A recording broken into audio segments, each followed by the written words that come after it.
दहशतवादी अजमल कसाब उज्ज्वल निकम यांना बादशाह म्हणायचा। टू द पॉइंट या मुलाखतीमध्ये उज्ज्वल निकम यांनी कसाब संदर्भात माहिती दिली आहे। खटल्या दरम्यान कसाब आणि निकम यांच्यामध्ये नियमित संवाद होत होता। कसाब हाक मारताना बादशाह म्हणायचा असंही निकम म्हणाले। जन्मठेपेच्या आरोपीने तुरुंगातून पत्रही लिहिलं।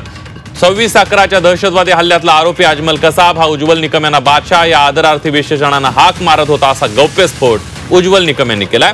टू द पॉइंट या विशेष मुलाखतीत उज्ज्वल निकम यांनी आरोपींसोबत होत असलेल्या संवादाबाबत माहिती दिली आहे। खटल्याच्या निमित्तानं आरोपींशी नेहमी संवाद होत असल्याची माहिती त्यांनी दिली आहे। अजमल कसाब हा आपल्याला बादशाह नावानं हाक मारत होता। पाकिस्तानातल्या पंजाब आणि पेशावर प्रांतात सन्माननीय व्यक्तीला बादशाह नावानं हाक मारतात, त्यामुळे अजमल कसाब निकमांनाही त्याच विशेषणानं बोलावत असल्याचं त्यांनी सांगितलं। एका आरोपीवर जन्मठेपेचा खटला चालवत होतो, त्या आरोपीनं आपल्या आजारपणाची पत्र लिहून चौकशी केल्याची आठवण त्यांनी करून दिलेली आहे।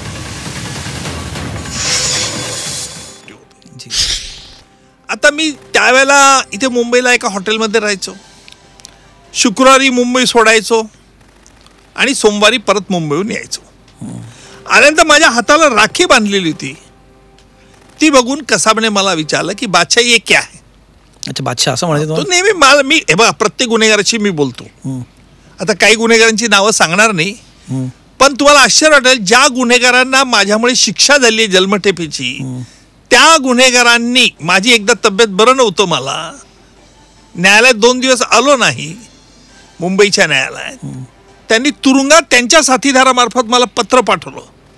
अच्छा, अरे उज्ज्वल जी आप कैसे, हमें पता चला कि आपकी तबीयत ठीक नहीं है, आप न्यायप्रिय आदमी है। हे कोणी करेल हे स्वप्नात देखील वाटणार नाही।